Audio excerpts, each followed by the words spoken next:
You are listening to Hit Play, Not Pause, a feisty menopause podcast for active, performance-minded women. I am your host, Celine Yeager. Each week, I bring you advice from athletes, scientists, researchers, and other experts to help you feel and perform your best, no matter what your hormones are doing. This show is a production of Live Feisty Media. Hello, strong, feisty women. I hope you all are well. I am recording this actually right after the Menopause Society meeting, though you are hearing this a couple of weeks out because I work ahead. And I just still wanted to take a moment to talk about at least one big highlight from that meeting. And honestly, it's just really remarkable how much that meeting has grown and continues to grow in just the past 5 years. But anyway, I did a few live updates from the meeting on Instagram. You can check those out on our Instagram if you want to see them. And in case you missed them, I really just wanted to take a moment to drill down on one message that I think is really, really important and maybe still not completely getting out there. And that's that we need to take hot flashes seriously. And if we're having hot flashes, we should seek care to treat them. And that doesn't have to mean hormone therapy, cognitive behavioral therapy, one of the new drugs, whatever works for you, we should seek to eliminate or minimize hot flashes because they are linked to cardiovascular disease and white matter hyperintensities in the brain, which are little signs of damage that are associated with cognitive decline and dementia. And it's just that message just needs to get out there because culturally and socially and even medically, like we've often just thought of hot flashes as this bothersome thing that women go through at midlife. And I really wish to reinforce this that the Menopause Society and all menopause researchers would ditch the bothersome bullshit terminology. Bothersome is a terrible word. You wouldn't call high blood pressure bothersome. You don't call high cholesterol bothersome. Well, when you know that hot flashes are increasingly connected to elevated risk for heart disease and dementia, you should stop calling them bothersome. And we should stop thinking of them in that way because the language of bothersome minimizes what these events really are. So if you have hot flashes, please seek some care for them. Enough of that. All right. This week, we're going deep into musculoskeletal health for active midlife women with Jan Wanklyn, who is a former professional triathlete and licensed massage therapist who specializes in active release techniques.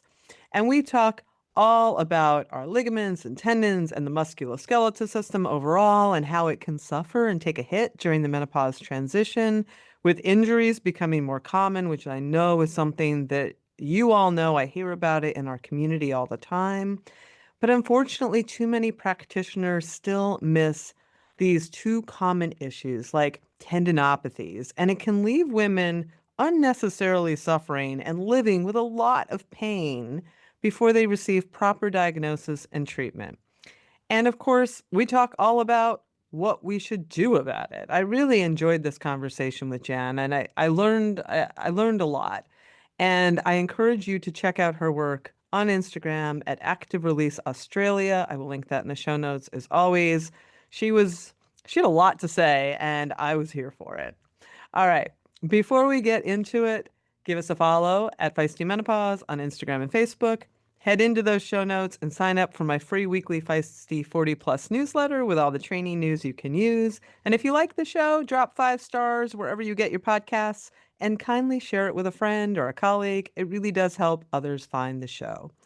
Lastly, very quick thanks to Previnex for their continued support. I got a nice review of their Gut and Greens superfood product that I thought I would share. It says I have been taking Previnex Gut and Greens daily for just over a month. I've seen noticeable improvement in gut issues I've had for years, especially bloating. The improvement has been so dramatic, I just ordered more. And, that is something I have heard from quite a few women who have struggled with serious menopause-related GI issues, often for years, before finally finding relief from this product. So, man, thanks, Previnex, for your support from the beginning. I appreciate you. All right, enough of me. Let's have a few words from our awesome sponsors and get on with the show.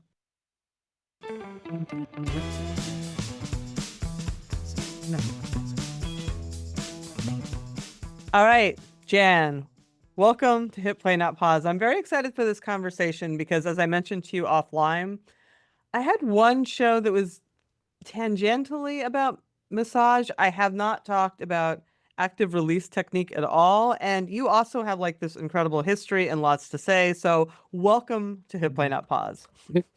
I do have lots to say.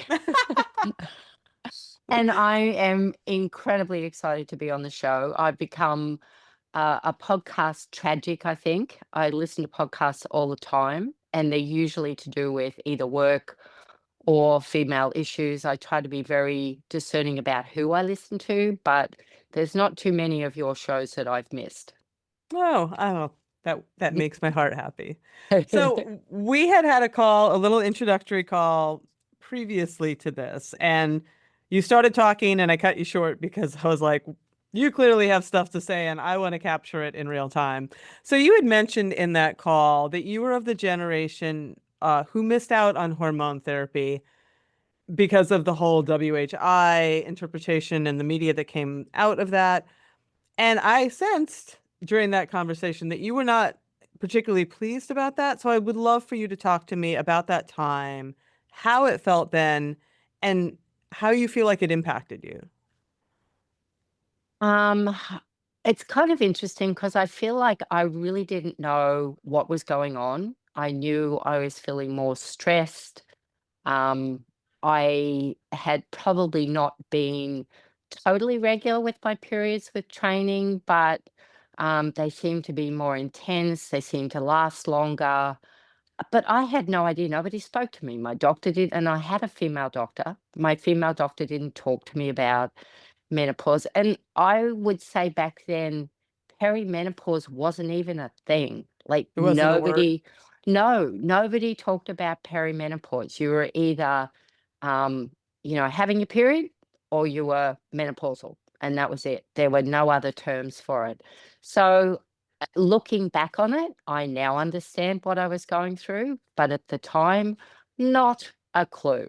And I just figured I had horrible, horrible night sweats. And I just figured, yeah, I think this is probably menopause. I don't really know what it all means, but I can just train through this. I can get rid of it through training. I can alleviate my symptoms, make myself feel better, just train more. So that was How how old I were dealt you with it. at the time? Ooh, I would have been probably uh maybe late 40s, early Yeah. 50s. I mean, I can't even remember the timeline for it. I was Yeah. still I was still racing as an age grouper. Um I'd finished my pro career, but and I was having fairly good success with it. The one thing that I did notice once I went through menopause was 9 times out of 10 post race, I ended up in the medical tent. Oh, And wow. I now understand that that's all to do with blood pressure and, your vasomotor symptoms that you experience far more severely postmenopausally and during perimenopause. So What it's would you sort be in of the tent for? um, an IV, but my blood pressure would be so incredibly low. And sometimes it took them a while to figure out, basically I'd come across the finish line, feel great, and then I'd walk around a little bit, and I'd have to sit down or I was going to collapse. So, and I never, never in my pro career did that. Yeah. Yeah. Total switch. When it became evident, you mentioned that perimenopause necessarily wasn't in the lexicon at the time, and it was hard to connect all those dots that maybe you wouldn't be able to connect with any mood issues or stuff like that. When it was abundantly evident that you were in menopause, was hormone therapy even part of a conversation with anybody? No, because no, not with anybody, because, all throughout the media at that point, it was you can't do hormone therapy because it causes cancer. I can remember having conversations with people that I was working on and, talking to them about it, them giving their input, me giving my input. And it's like, it's just not even an option. So Yeah. that's how ignorant we were. It wasn't your fault by any stretch, right? I mean, that's what everybody was telling you. That's what people are still telling some women today. Do you I feel like you missed out? Oh, absolutely. And, look, I see my job now as a bit of an education, process. I do have the advantage of sort of working on people and working on females and being able to talk to them about perimenopause and menopause. And I always say to them, if I had my time over, I would most certainly do hormone therapy. But, with the caveat that it may be for you or it may not be for you, but at least look into it. And I still have people saying to me, oh no, I can't do that because it causes breast cancer. I had an 80-year-old lady tell me the other day, and she has osteoporosis really severely. She said, I asked her about hormone therapy. Oh no, I didn't do it. And I'm really glad I didn't because my friend that did, she got breast cancer. And it's so hard to kind of dial that back and basically say to somebody, well, actually, no, it wasn't the hormone therapy that caused it. Yeah. So, but yeah, I deal with it every day. I'm sure you deal with it. I heard one of your podcasts a couple of weeks ago, and one of the ladies you had on said, It I happens didn't all do the time. hormone. Yeah. And it's so hard to not comment. It is, and I very judiciously come in and say, well, that is, the thinking on that has changed and whatever. I never Yeah. want to just come in and sort of stomp on someone while they're talking about their Yes. feelings Yeah. there. Why do you so clearly say that you would have gone on it if you could go back? Well, I think that I have had some heart issues, Mm, and I truly do believe that I don't think it's all hormones, but I definitely think it's a contributing factor. Um, there's definitely the whole, being an endurance athlete that contributed to my heart issues, a little bit of genetics, but I also think hormone therapy would have helped alleviate, maybe offset, what I did go through.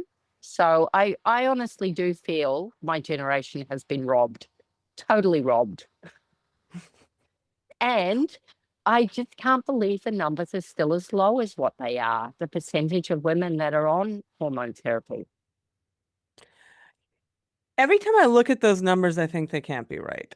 Yeah, I When I same see here. 4%, 3.8%, I think it I understand how they're doing that research with prescriptions and such, but I feel like there's no way they're capturing everyone. That doesn't mean that they are 100 times that, but they've got to be at least some amount higher than that, in my opinion. It Yeah, seems so low. I know I'm in a yeah. bubble, but that seems so low to me.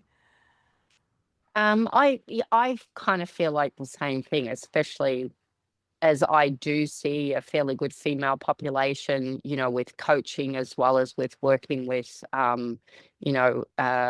just the general population in the clinic that I work in. So, Yeah.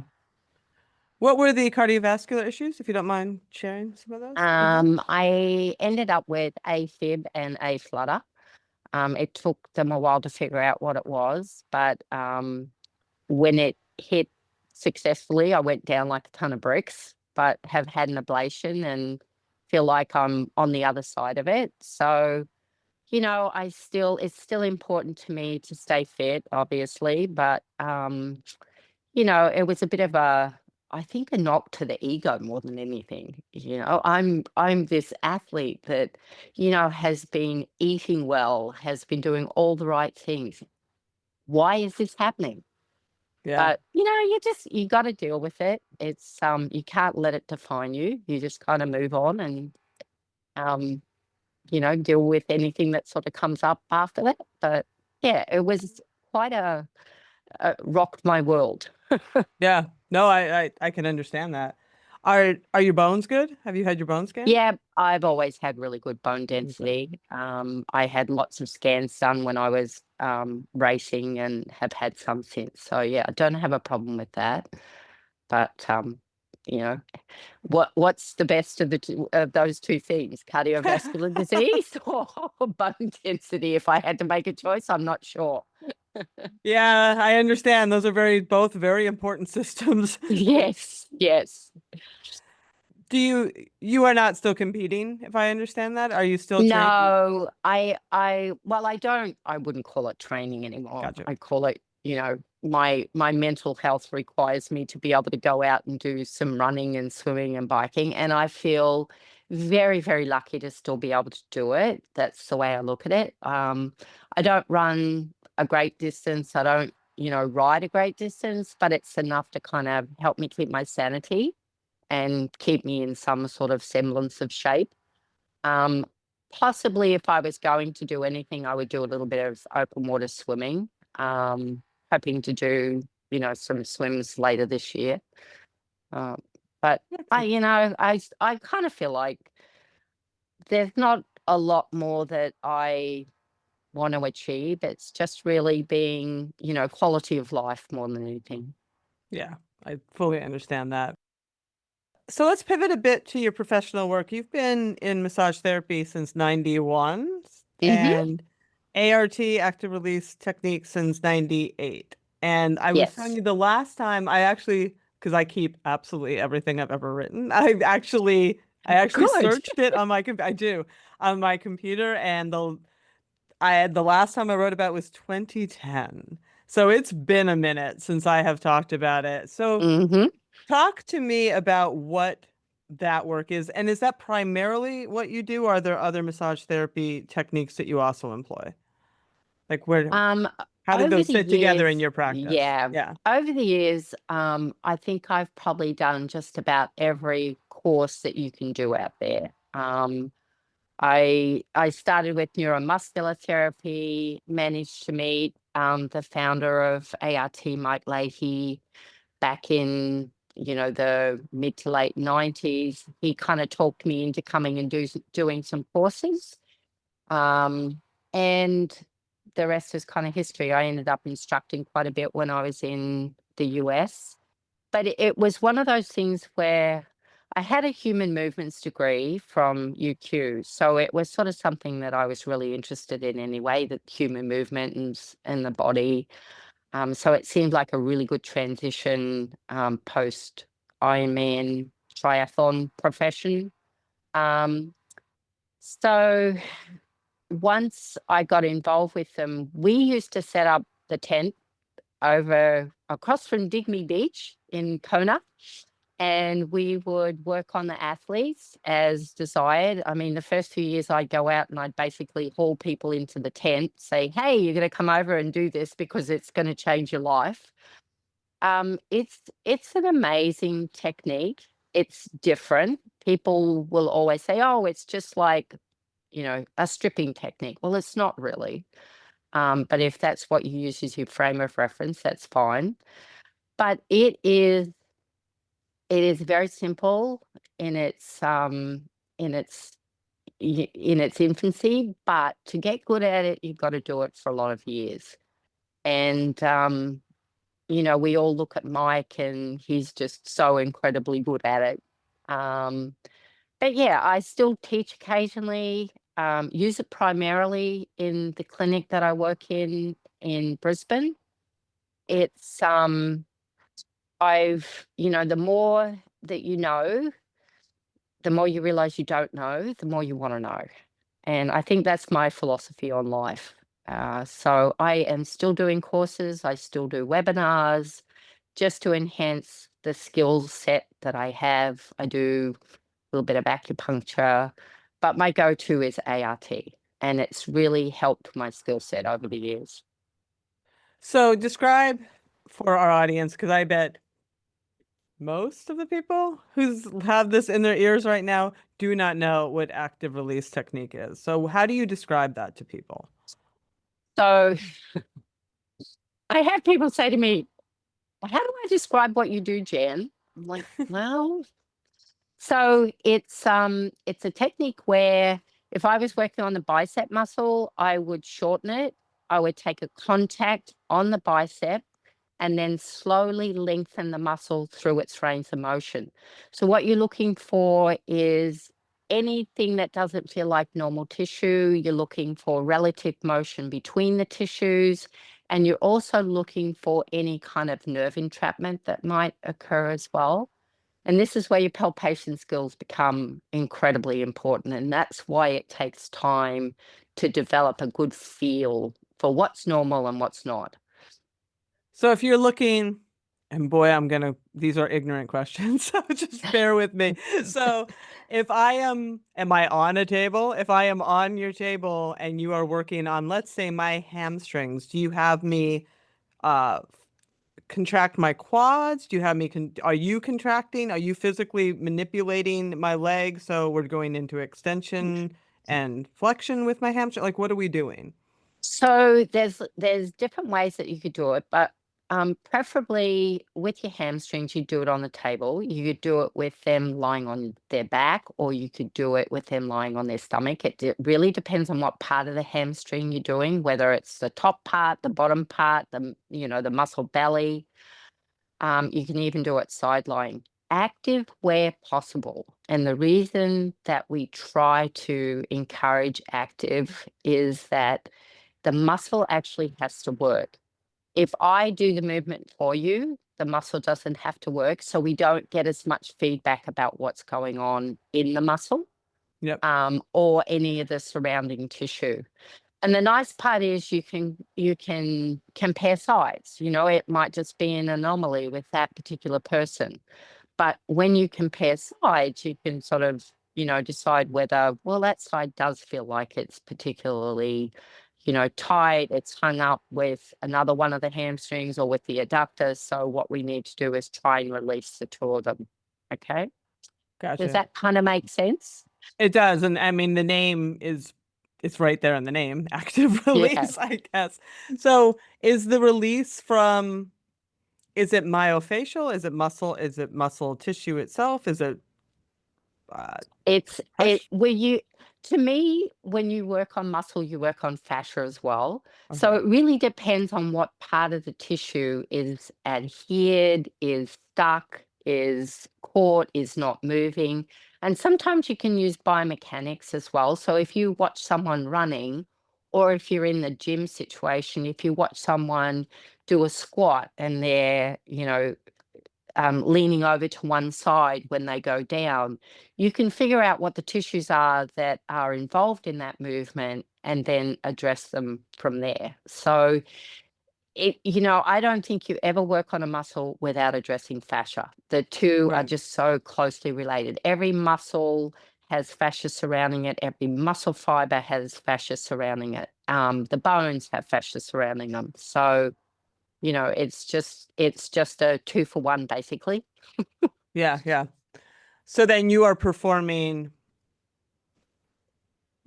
massage while I am in action. So you can feel my Yes. muscle. Is Yeah. essentially what you're doing. Yeah. And I always talked about it being, it's like, an enhancement, a natural enhancement for when you go out and you're racing. So we would work on the athletes the day before the race. A lot of times when people get worked on, their therapist will say to them, or whatever you do, don't run for the next 24 hours or don't do any activity for the next 24 hours. Our whole goal was to improve your performance on race day. And I know some of the athletes, some of the instructors, some of the people that do ART, they work with, in the States anyway, they work with a lot of the pro footballers, the pro basketball. They've worked with Olympic athletes, and that's the basis that they work on. It's to enhance their performance, get their biomechanics working, just 100% on race day. Are there We also any? Go ahead, please. I was going to say, we also had some pretty broken people coming to us. In you know, Ironman, particularly? oh yes, in Ironman. I also worked in Australia. I worked at all the Ironman races down here when I first moved back, and there were just people that had disc issues and people that had nerve pain, and they were still incredibly determined to do their race. And it's just a whole different mindset, this Ironman stuff. It really is. Yeah, it really, really is. So, were there, I mean, you talk about incredibly broken people. Is there common threads in that population that you would see for for issues? Um, I think probably hips and like hamstrings, but then we have shoulders as well. I would say no, not really. I think the big thing, and again, this is something that was not huge when I was racing. There's so much more talk now about strength work and how important strength work is. And 100%. that was not something that we really You made a were lot of time. discouraged. Yes, we, certainly growing up as a swimmer, yes, you can't do anything else but swim, for heaven's sakes. Um, so I think the advantage is that more of your athletes that are, competing now will include a couple of strength workouts a week. I coach, and my big portion of athletes are certainly females, and I encourage them all to get out there and do some strength work. Kind of run short if you have to, but get some strength work in. It's just so incredibly important. Not that we can say it prevents injuries, but I certainly think it helps prevent them. Yeah. What do you see the application, especially for the population we're talking to? Because we're learning Hmm. much more about what now has a word, the musculoskeletal syndrome of menopause, how the hormones affect all of those tissues. How can what, how can like an active release technique be particularly beneficial if it is for this population? Well, I think it depends on the practitioner, but um, when I have a female come in to see me, I talk to them about, the possibility that, your gluteal tendinopathy, part of this is from, you know, being in perimenopause or menopause. Your ligaments, your tendons are nowhere near as strong. So again, working on them, just letting them know that it could be a bit of a slower process to heal, but it will heal, and giving them modifications. I will never shut anybody down from doing what they enjoy doing. Um, if there's a bone stress injury, of course, yes. But when it's soft tissue, we have to find that middle ground for them to be able to do what they want to do, because a lot of it is their mental health as well. If they can't go out and do what they want to do, mentally they really suffer. So um, doing some ART on them, and it's very, very specific. So you can target the tissue that you need to target. Probably one of the biggest things is, and people got a reel when I say this, stop stretching. If you have a tendon that is a tendinopathy, the worst thing you can do is stretch. That doesn't mean you give it up forever. But while it is irritated, you have to stop stretching, because all you're doing is irritating that area every time. So it's not just about ART. It's about all the things that go along with helping that person in that perimenopausal state, modify the things that they're doing, how they sleep, how they sit, how they stand. And there are some horror stories about women ending up in the ER because they can't get help for their tendinopathies. Especially the gluteal tendinopathy seems to be the big one. Tell me more about that. Well, it just takes a long time for them to be diagnosed, and they just get to the point where they're in so much pain doing everything. They can't sleep, they can't stand, they can't sit. So they end up in the ER. And it can take 1.5 to 2 years for somebody to actually decide what they have and then Oh treat it. boy. Yes, it's horrible. It really is. Um, And they do take time to heal, but it's, no rehab is linear. It's always up and down. Um, but it's a matter of keeping in contact with these people and making sure that they have the right sort of transition into being able to heal. So, and it's not just the mechanical either. It's, so much of menopause and perimenopause is where they're at, with their diet, with their sleep, with the biopsychosocial model. And that's what we have to look at as well. Are there are there ways that you advise women, particularly in this demographic, in areas of prehab per se, mobility work, ways to prevent some of these issues from coming on that become more common? Well, again, I'd go back to saying that I try to encourage all women to do strength work. Yes. It's just so important. It Agree. I really is. agree. Say it again and again. I 100% agree. And so I think that's your prehab. You need to get into the gym if for no other reason than your bone health. And the benefit of that is it helps with your bones as well as your muscles as well. So that to me is prehab. It's Yeah. just making an investment in your strength.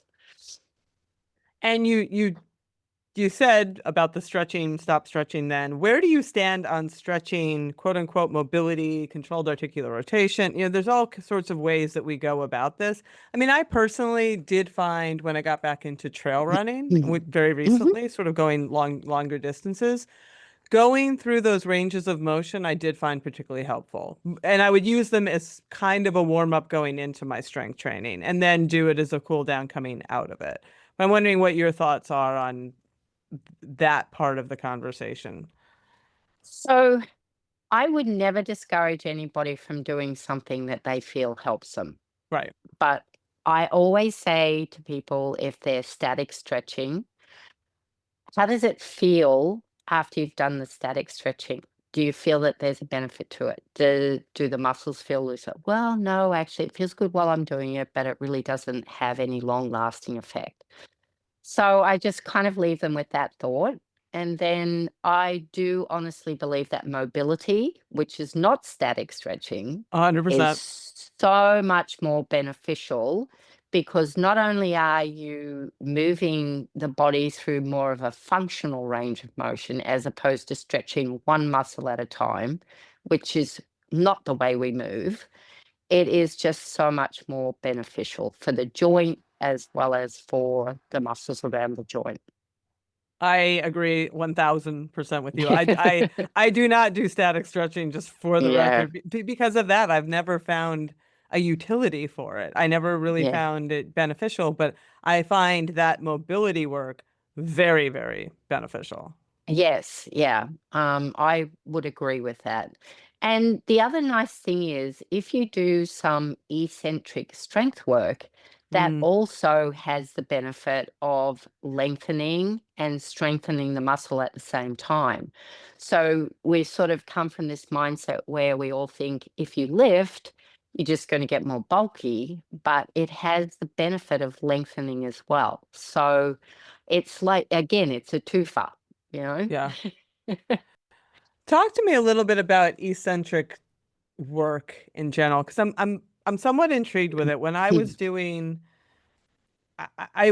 some single speed mountain biking, which requires a lot of sort of forearm work and pumping the bars and doing all this. And I had ended up with some epicondylitis at some point, and I used that flex bar, which does like eccentric, you're resisting. Mhm. And I found that incredibly useful. Like it really Yes. cleared it up. And when I go into some of the literature and look at like what PTs will often use for therapies, there is a lot of eccentric work. So what is happening there with eccentric contraction? So, a concentric contraction is when you shorten a muscle through a contraction. Yep. Okay. An eccentric contraction is when you lengthen the muscle, but it's contracting. So, you're actually fighting against a resistance to lengthen the muscle. And yes, eccentric work, and also starting off with a little bit of isometric, is really beneficial for most tendon issues. Um, and you just have to be creative with what you do. But the eccentric stuff that you were doing for your, I assume it was the lateral epicondylar Yes. pain that you had. Yeah. Um, I it couldn't pick up really a carton of milk. I was yes. just, yeah. Yeah, you totally lose your grip strength. Yeah. And And I have good grip generally, strength. And I was like, ooh, yeah. So, and it can be a bear as well. It can take time for it to heal, but you definitely got onto the right sort of rehab with it, mm-hmm. in terms of doing the eccentric work. So well done. Thank you. Thank you. I get on top of things quick. I don't mess around because I do not like things that sideline me at all. Um, what what then is happening with isometric contraction? Because you don't hear a lot about that, but it's when it comes up, there seem to be unique benefits with isometric contraction that I feel like maybe we don't talk about it enough. Well, there's been quite a few studies done on isometrics. And one of our tendon gurus down here, Ebony Rio, she was very instrumental in coming up with isometrics for patella tendon pain. Hmm. So, and she got great results with it. The biggest problem is once somebody comes up with research, everybody thinks it translates into everything else. So it's really just a mixed bag in terms of I will try isometrics, but I'll also try some eccentric work in conjunction with it. So I think the biggest problem is people do isometrics in isolation and then don't give any other kind of strength work. So I think the benefit is there's allegedly an analgesic effect when you do an isometric contraction. So it can take the pain away. Interesting. The downside to it is that you have to do it at least 4 or 5 times a day. You have to hold the isometric contraction for between 30 to 40 seconds. Um, and what you should find is by the end of the day that that particular area has calmed down. Like by the time you get to the fourth or fifth time you're doing it, it shouldn't be as painful. So that's the theory behind the isometrics, just holding the contraction and having that analgesic effect on the area. It occurs to me that we didn't define that for people who might not actually know Yeah. it. So we might as well, since we defined eccentric and concentric. How is your definition of isometric? So isometrics is just holding a contraction against. So if you, for example, with your elbow, push your hand against the wall, so it's not going to go anywhere. So it's just a static contraction of the area that you're trying to rehab. Yeah. A hamstring would be lying on your back. That's something I always give to people with hamstring tendinopathy, is starting off with isometrics, and making sure that they don't use anything that is going to put them into a position where they're flexing their hips. But putting your heel down into the floor while you're lying on your back and holding that contraction, that would be an isometric contraction of your hamstring. So you're not doing a glute bridge, you're keeping your hips on the floor and just pressing Yes, into the right. just pressing your heel into it. And of course, athletes being athletes, they want to go full tilt right from the get-go, use every other muscle in their body to help with the contraction. So, it's tempering that as well. What are your thoughts on some of the popular tools and we'll call them tools that people employ these days, particularly, let's say, the guns, that are very popular that people travel with. Do you Mm-hmm. have thoughts on those? Look, I used to be really doubtful about so many things. If it works for you, then use it. Mm. If you find it helps, my one caution would be just don't be too aggressive with them. Again, more is not better. And you do need to know, like I hear people talking about rolling on their glutes I was just going to and ask that. That was my next one, foam rolling. Yeah. Foam rolling, again, if it helps somebody, then by all means do it. But I really feel like athletes, you've got to know who you're working with. Athletes just too incredibly aggressive and They'll just feel bruise like more, themselves. I've seen yeah. people bruise their legs. I'm like, what are you doing? The worst part is there are nerves in there, and nerves do not like to be compressed. So if you're rolling through your butt and you hit that sciatic nerve, you can irritate it for a couple days. Mm, So that's always the example that I use. Just be very careful when you're rolling to make sure that you don't, aggressively irritate that nerve. And you won't know straight away. You won't know till the next day. And you'll think, I really don't feel any better today. this is a question I'm sure you can't answer, but I'm going to ask it anyway. So when you're doing that kind of self-care, self-massage Mhm. work, you've got lacrosse balls, you've got your guns, you've got your foam rollers, you've got the things. Is there a threshold of pain, a quality of discomfort that you are looking for and or do not want to cross? Is there a way that people can, because you just said you won't know, and I'm thinking, how can you not know if you've hit a nerve the wrong way? Because, I mean, you might spark the nerve, but if you have compressed it, it will be even more irritated the next day. It'll be Mm. inflamed and irritated. Um, Look, I watch people roll their IT bands. All I can say to that is you're wasting your time. It's painful. There are lots of sensory nerves in there. It doesn't do anything for the IT band. I think if people want to use a foam roller, just use it very cautiously and for a limited amount of time. You don't need to spend 10 minutes on it. It's way too long. So, but if something feels good, by all means do it. I am not a believer in causing somebody who is already in pain more pain. That's Yeah. not my philosophy at all. And I think a lot of people that do ART, that's their MO. Well, let's see how hard we can go. And it becomes very, very compressive. And that is not what ART is. It's, again, that's why it takes time to learn how to do it well.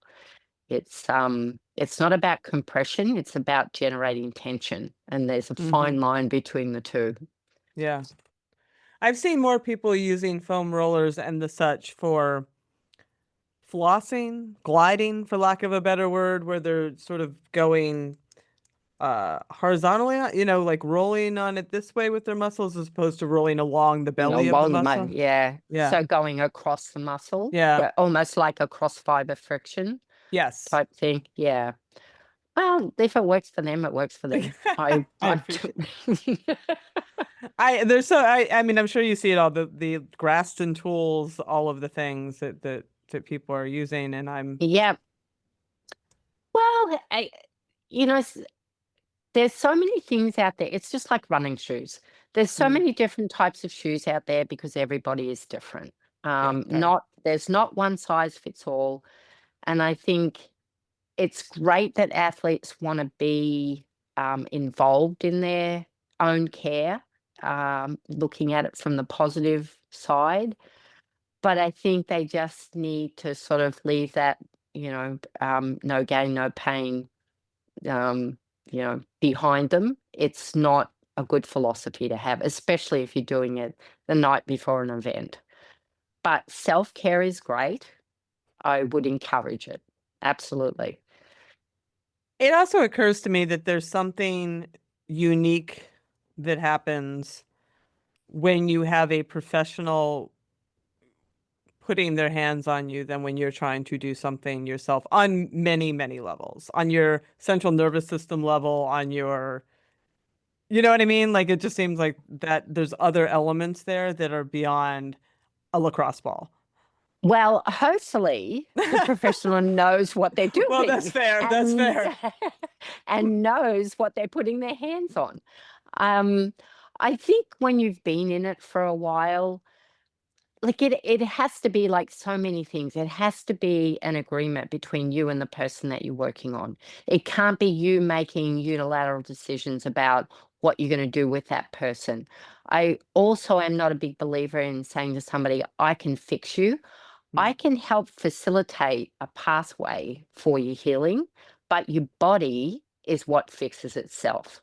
Um, so you oftentimes we have people call up and say, I've got this problem, can you fix me? It's like, well, actually, probably not. We can help your body heal, but in terms of fixing you, that's up to your body. So yeah, it's kind of interesting what there are a lot of professionals out there that, oversell themselves and feel like they can deal with, like frozen shoulder. It's going to take time. There's no quick fix for frozen shoulder.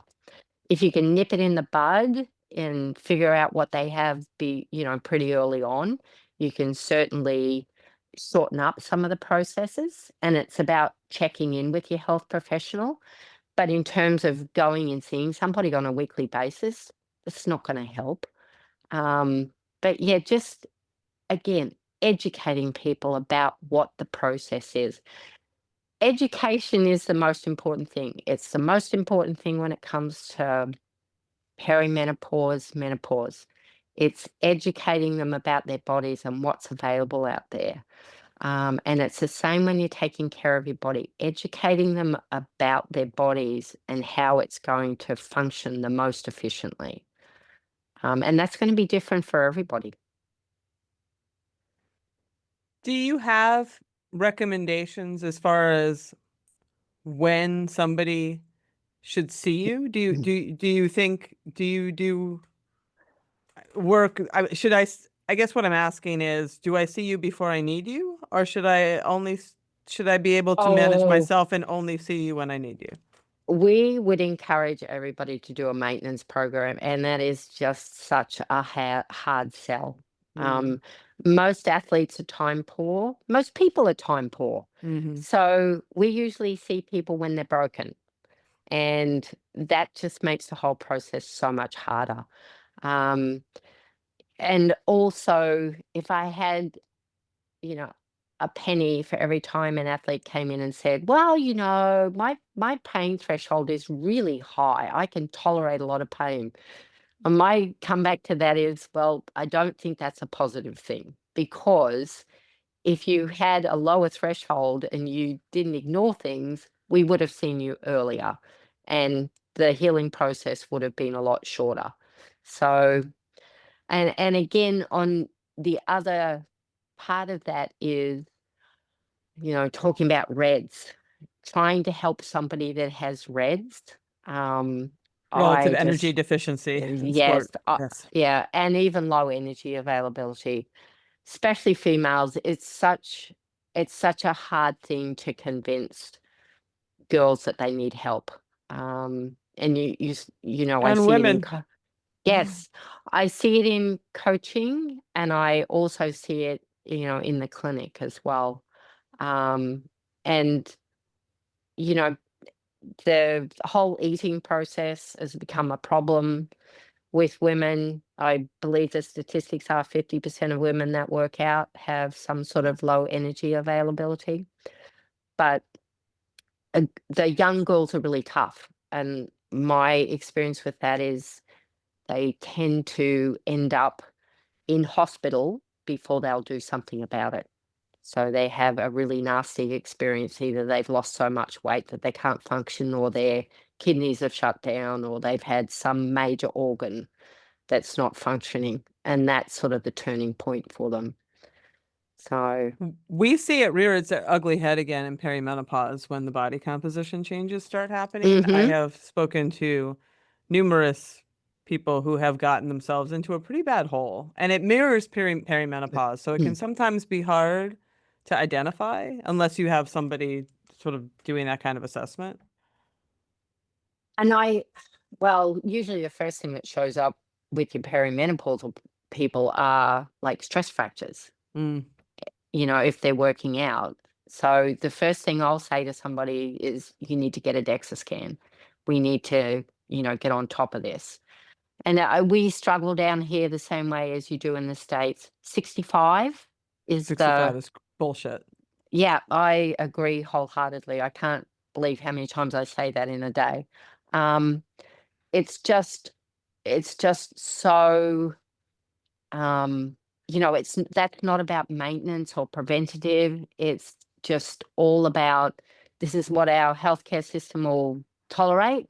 And, we'd rather take care of you once you have osteoporosis than try to prevent it. So that's an uphill battle too. And some doctors just, they refuse to give somebody a DEXA scan, or you'll hear a physio say, "Oh, your bones look great." It's like, how can you tell by looking at somebody that your bones look great? You can't. Yes, I've had that explanation too. And I'm just like, no, you've got to get a DEXA scan. You can't tell by looking at somebody. There's so many other factors that are involved in this. So yeah, it's all about education. Yeah, and the low energy piece also paves the way for more injuries, which I think that people still don't Absolutely. understand either. Yeah, yeah, absolutely. Um, yeah, it's definitely an uphill battle. But like I said, it's education. And the more that, we can educate people, even if it's just a one-on-one, then they can educate other people. It's just that trickle down effect. You guys are doing a great job with education in terms of Trying. across the board. Absolutely. And I certainly share um, your podcast with so many people because I just think it's so important. I really appreciate the work that you're doing in the Southern Hemisphere there as well. Is there anything we've covered a wide range of topics and I think it's been outstanding. Is there anything that you wanted to make sure that we impressed upon our audience that we haven't talked about yet? I think probably one of the things that my generation has not been great at is women supporting women. Mm, And we went through it in triathlon with trying to get equal pay for triathletes. Um, and a few of us with our partners, we managed to change that. But I look back on some of the comments that were made by the women then, like, we don't deserve it. We don't have the same numbers in the sport that the men have. Um, the sport that I'm involved in at the moment doesn't have equal prize money either, so I don't really care. And I just look at that and it honestly disgusts me. It really does. I think the generation, certainly my daughter's generation, has gotten to the point now where they do support each other. And there's obviously more jobs for females now. So there's a bit more support in that realm. But I think we just need to support one another. Um, if if I don't leave you with any other thoughts, that's probably the most important thing that we need to do as females is support one another and be happy when somebody has a great performance or has a great achievement instead of feeling like I wish that had been me. Right? yeah, I agree. I agree. I think that is, and I also agree that it has gotten better. That we figured out as women that we are better together and we can make Yes. more progress Stronger. Yes. 100% working together. Yeah. So we will keep on keeping on, Jan. That's all we can do. Just chipping away at it Yeah. one day at a time. Well, I appreciate you. I appreciate the work you do. And thank you for sharing your experience and your wisdom on our show today. Thank you for having me. I really enjoyed it.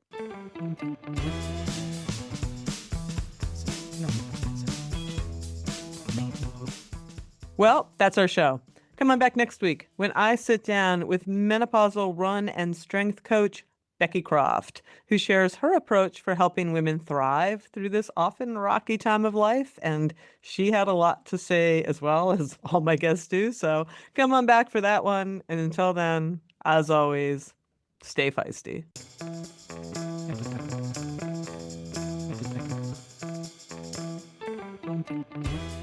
You've been listening to Hit Play, Not Pause, a feisty menopause podcast for active, performance-minded women. I'm your host, Celine Yeager. The show is edited and produced by the strong, talented, and amazing women at Live Feisty Media. Follow us on social media at Feisty Menopause.